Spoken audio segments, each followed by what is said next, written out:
I think for a lot of learning and development specialists like myself, it's actually something we've kind of been doing anyway over the course of our careers. But I think now more than ever, there are some things that are solidifying for me, at least around how we approach this. One of them is, we have a great opportunity in that we do touch ultimately, especially during transformative periods, most aspects of a company, right? We have an opportunity to be sort of the cheerleaders of this growth mindset that we know that we need to get people towards.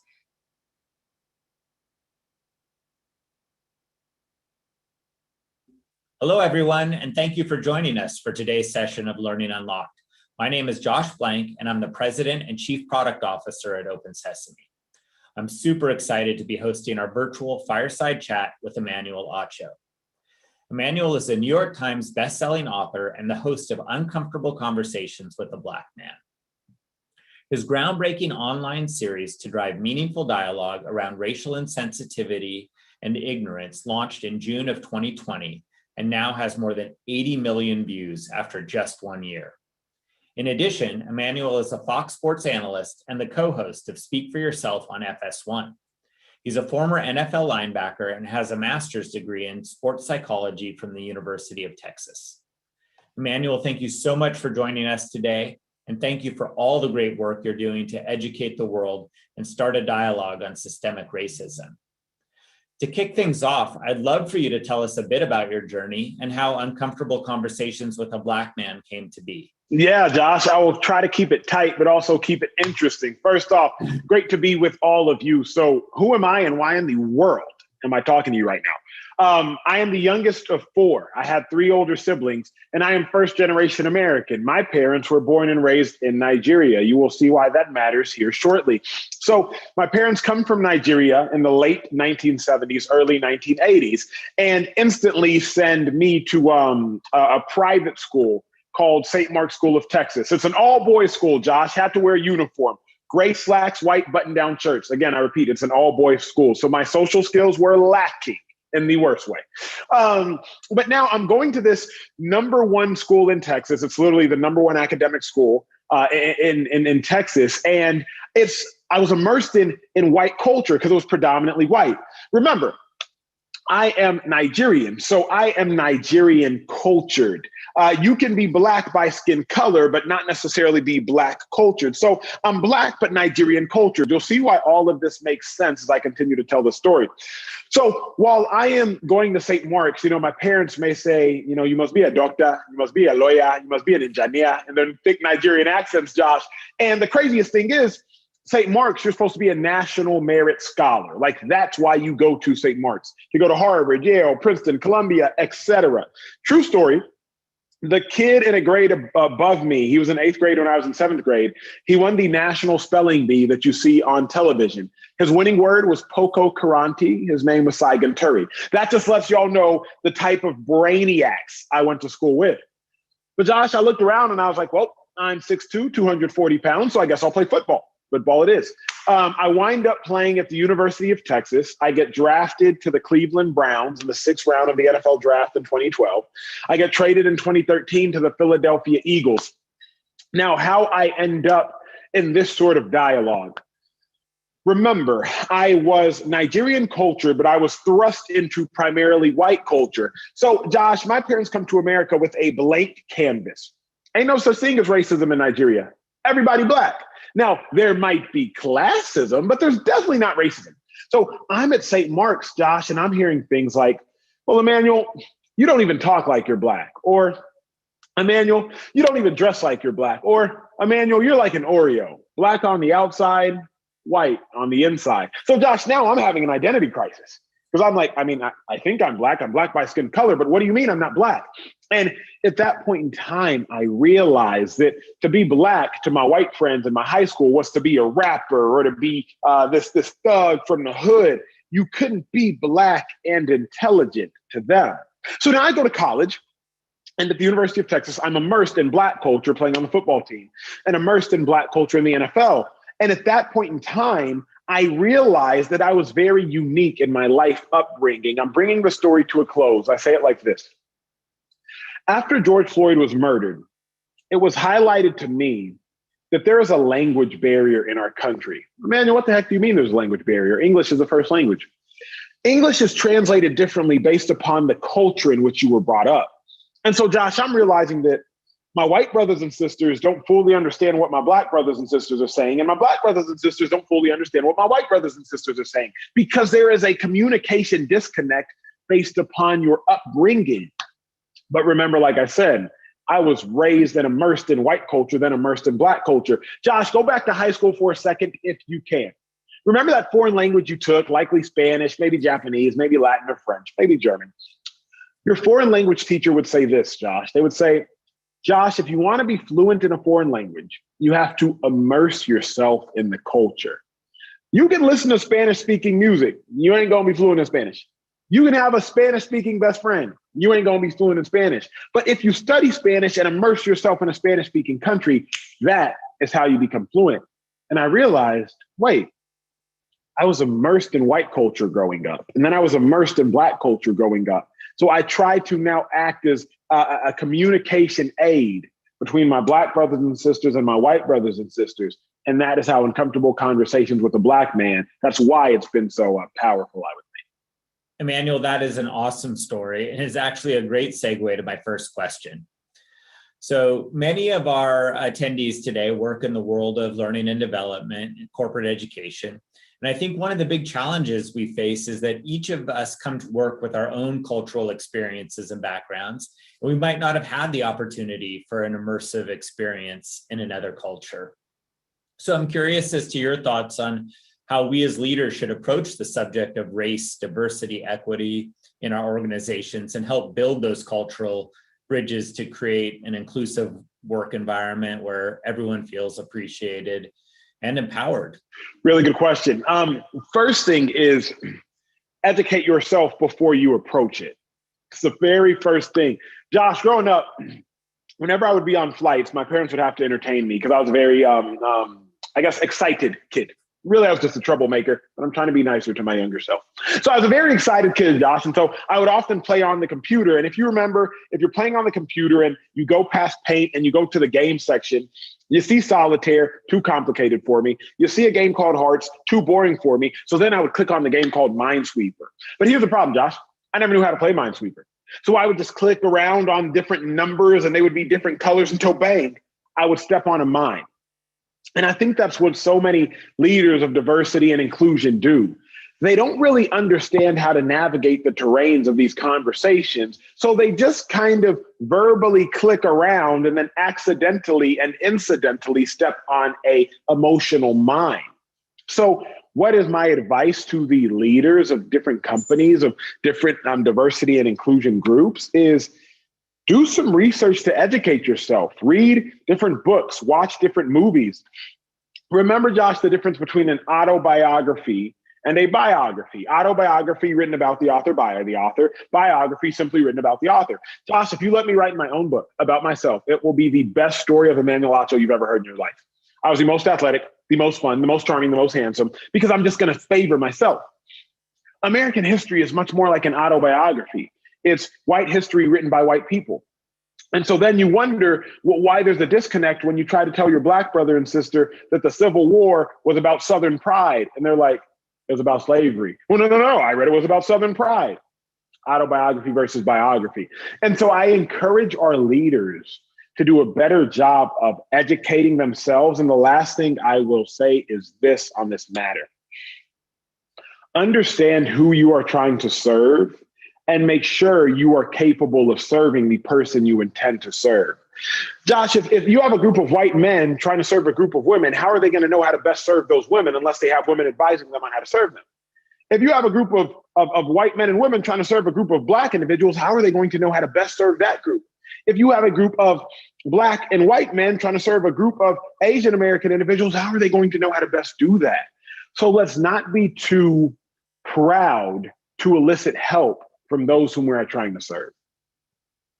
That's a really good point. And although sometimes I think it's easier said than done, we definitely need to get out of our comfort zones and ask those that we're trying to serve what is the best way to do so.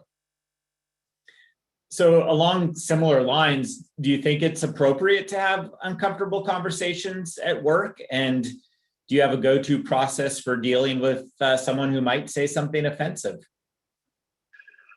I think there's a time and place for everything. I probably would not advise having uncomfortable conversations on the clock, because to have these conversations, you need a lot of grace, you need a lot of empathy, and you may not get that from all of your colleagues.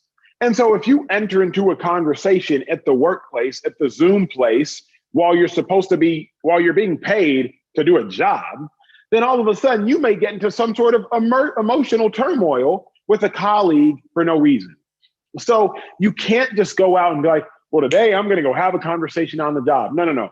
I would say, hey, can we go grab a bite to eat afterwards? Or you want to go catch a happy hour, and then start to divulge in your different personal interests and your different life upbringings, et cetera. How do I recommend having these conversations? I would start with facts, and the facts are very simple, right? Two people with equal, identical resumes. The person with the white sounding name is twice as likely to get the job as the person with the black sounding name. It's not an opinion. That is a scientific fact based upon empirical data.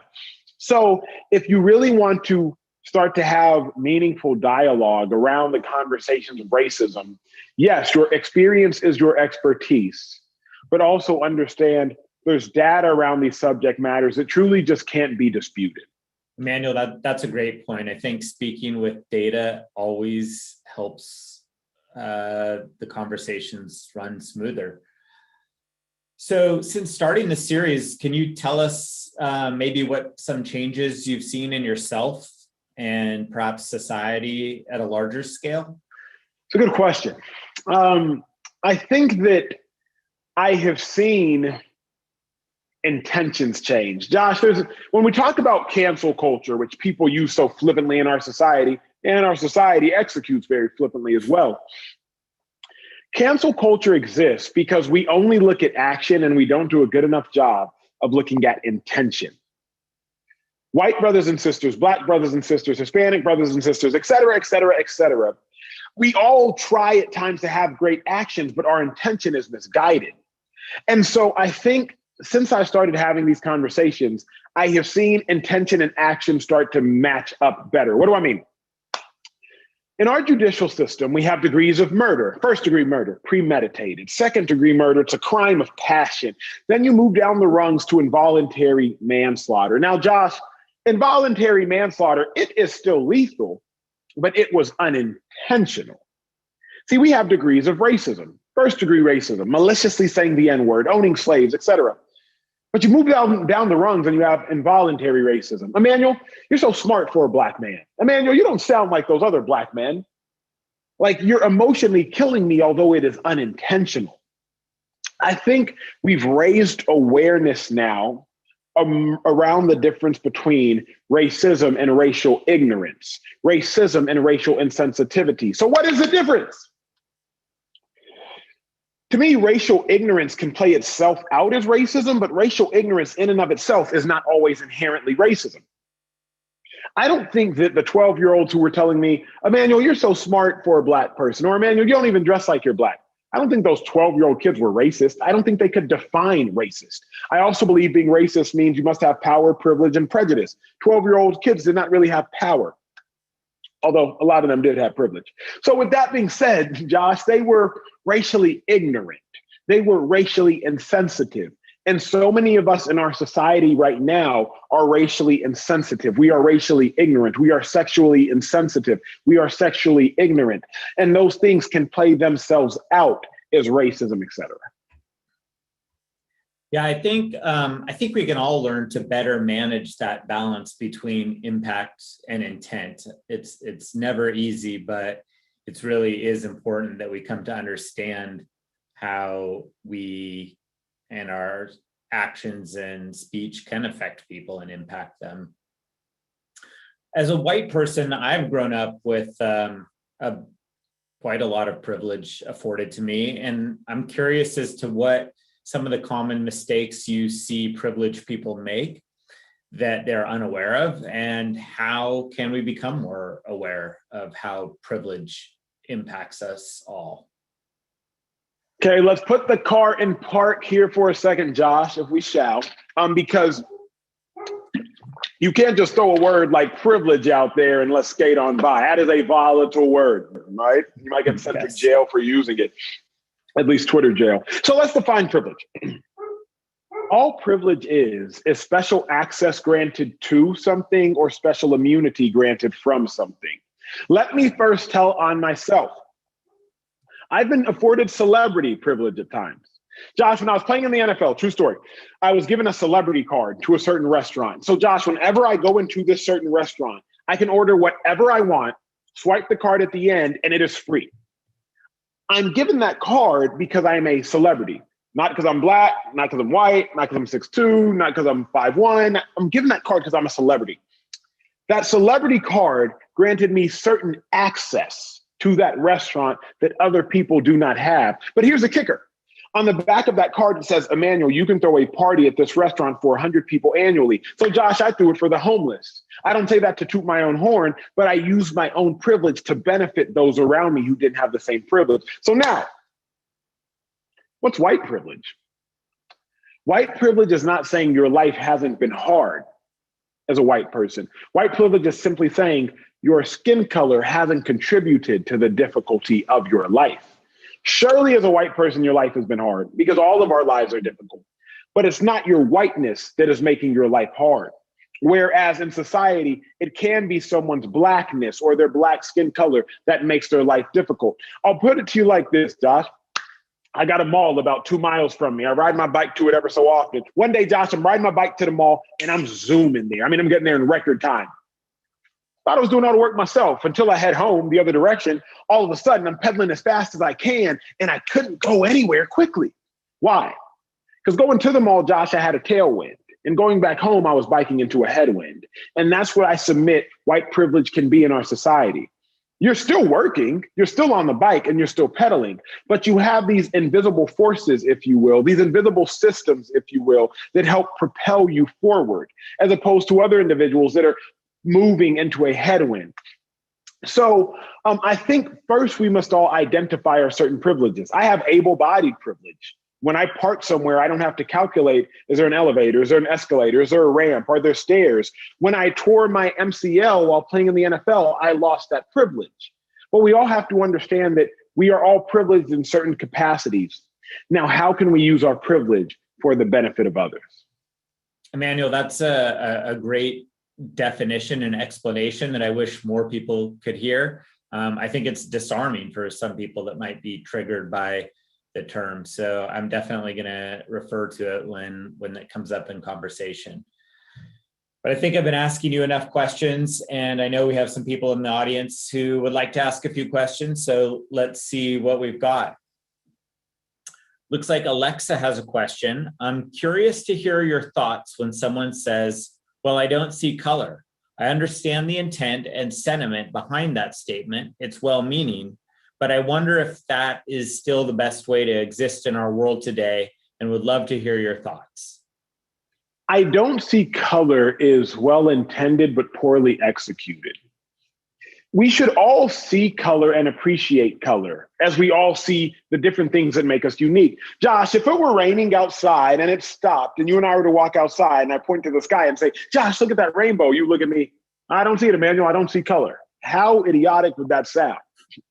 See color, appreciate color. Don't say, I don't see color. What you're trying to say is, I treat all people equally, or I see all people equally. But there are so many subconscious clues that we're constantly dissecting and digesting, even if we're not intentionally doing it. You can see that someone is a man. You can see that someone is a woman. You can see that someone is tall. You can see that someone is short. You can see all these things. So how dare we try to say we don't see color? First and foremost, that's a lie. And I'll tell you what I told Oprah. When I was talking to Oprah, I said this: denial, spelled D-E-N-I-A-L. Don't even know I am lying. Josh, we can't fix a problem that we don't know exists. And so many of us live in denial. Oh, well, I don't see color. I can't be racist. I don't see color. Well, you can't fix a problem unless you know the problem exists. See all colors, and appreciate them accordingly. That's great advice. Our next question is from Katie. Katie asks, have there ever been any particular questions that have surprised you, or questions that come up frequently that you hadn't expected when you started uncomfortable conversations with a Black man? It's a really good question by Katie. The most surprising, astonishing, offensive, question I got. I was doing a conversation with Oprah. It was the Apple Conversation Meets Uncomfortable Conversations on Apple TV. And Josh, we were talking to 10 different individuals. They were on different iPads, and it was Oprah and I on the television screen talking to the different individuals. One individual, Josh, chose to remain anonymous. Whenever somebody chooses to remain anonymous, there's typically a problem. So they choose to remain anonymous, and their question was this: Emmanuel, the Holocaust was both more recent and more lethal than slavery, but Jewish people have been able to recover. Why can't Black people recover? And I was like, the amount of ignorance that is laden and laced in that question. And I had to take a moment. One, that was the first time Oprah and I were talking publicly, so I had to, respect myself in front of Oprah. And I just paused, took a beat, and just spoke on that question and the fact that you discriminate against the first thing in which you see. And the first thing in which you see when looking at a Black or brown individual is their Black or brownness and all the mental associations that you have with that. So to Katie, that was probably the most uncomfortable question that I've gotten. I've gotten several ignorant questions, but to me, I don't mind the questions, because the only way we can grow in our society, the only way we can diffuse so many of these conscious thoughts that we have, is if we speak to them. Great. Rashida would like to know, how can we express our anger without being offensive or turning off coworkers? It's a really good question by Rashida. I say this: a gentle answer turns away wrath, but a harsh word stirs up anger. A gentle answer turns away wrath, but a harsh word stirs up anger. Be very calculated with how you express your anger. I fully stand behind righteous anger, righteous frustration, but an eye for an eye will leave everyone blind.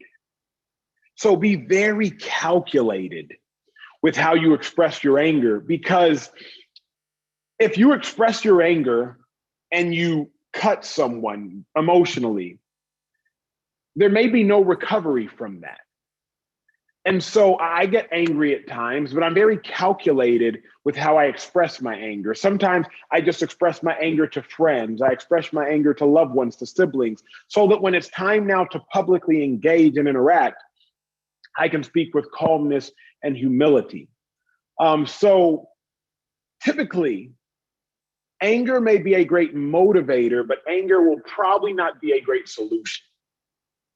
And so you could use anger as a motivation to get something done, but don't anticipate that anger will lead to a solution of accomplishing anything. And that's just kind of my stance on how to properly channel my anger. Okay, Sam would like to know, how do you like to learn? And what has been the most impactful diversity, equity, and inclusion training or education program that you have ever had? It's a really good question. I would say the most impactful thing I've done is kind of sitting in group conversations. It's not even a course, right? It's not even something that's so stagnant, as opposed to, Josh, a dialogue like this, but even more open forum, where people are speaking from their experiences and chiming back in from other experiences. We can learn so much from other people. After George Floyd, here's how uncomfortable conversation started. I should have led with this. After George Floyd was murdered, I head over to my white friend's house, and I love these white friends dearly. It's 4 white people. And I had to collect myself before I walked in the house, because I was upset. I was angry, like Rashida was talking about. I was upset. I sit down with them, and we all go to the same church, and I'm talking to them, and I'm like, why is it that white officers continually kill Black people? What's going on here? They said, well, Emmanuel, what do you think is the solution? I said, we have to get more exposure from our white brothers and sisters to Black people so they do not judge them prematurely, so that they can respect them equally. And then they said to me, well, Emmanuel, how do you suppose you do that? I said, like, how do you suppose even we do that? I said, y'all can go to Black small groups. Y'all can go to Black athletic functions. Y'all can go to Black church. And Josh, they responded this. This is when uncomfortable conversation started. They said this: we thought Black church was your thing.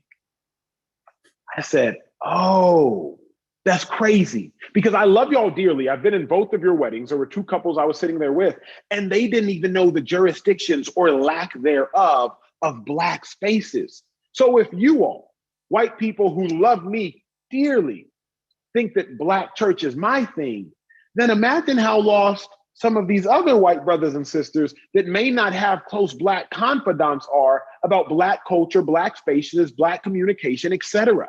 And that's how Uncomfortable Convo started. So much growth, Josh, can occur just by sitting around a dinner table and just having true dialogue. Well, we can't let you go without a question regarding The Bachelor. So I'm going to turn to Carrie, who asks, what are some of the challenges, if any, that you faced doing The Bachelor? Gosh, everything. So for those that don't know, I hosted The Bachelor after the final rose, which was their culmination episode. It was their first season with a Black bachelor, and he chose a white woman to pursue love with. But unfortunately, racially insensitive images of her at a antebellum plantation party 2 years prior surfaced. So now I'm thrust in the middle of navigating their love story while also navigating this volatile racial terrain. It was all very difficult. I think the toughest challenge was honoring the love component of The Bachelor while also educating in regards to the racial component in our society. Not everybody wants to talk race, but everybody wants to talk love. So how can I weave these love conversations in the middle of these race conversations? It was the toughest thing I've ever had to do on television, and I just hope that I stewarded that opportunity well. Wow, I can only imagine how challenging it is to weave those two plot lines together. Emmanuel, we really appreciate your time with us today. Do you have any parting words or thoughts that make you hopeful going forward? I would part by saying this. So many people look at our society right now and think that, like, how are we ever going to fix this issue? And I will say to you all watching, don't let your inability to do everything keep you from doing anything at all. So many people, Josh, are like, well, I can't do everything. Like, I can't solve it. So I'm just not going to do anything. Don't let your inability to do everything keep you from doing anything. It is these small changes that we each will make. It is dismantling these unconscious ideas that we will make conscious and do away with. It's that will make us all the country we need to be and the people we need to become. Thank you so much, Emmanuel. This was really inspiring. I think we all learned a few really great lessons. I know I will do my best not to let my inability to do everything prevent me from doing anything. And to everyone from around the world who joined us today, thank you so much for your participation. Please check out Emmanuel's newly released children's book, Uncomfortable Conversations with a Black Boy. It's available everywhere books are sold. And definitely visit his website for all the latest episodes at uncomfortableconvos.com. Hope you all have a great day. Thanks again for your time. Thank y'all.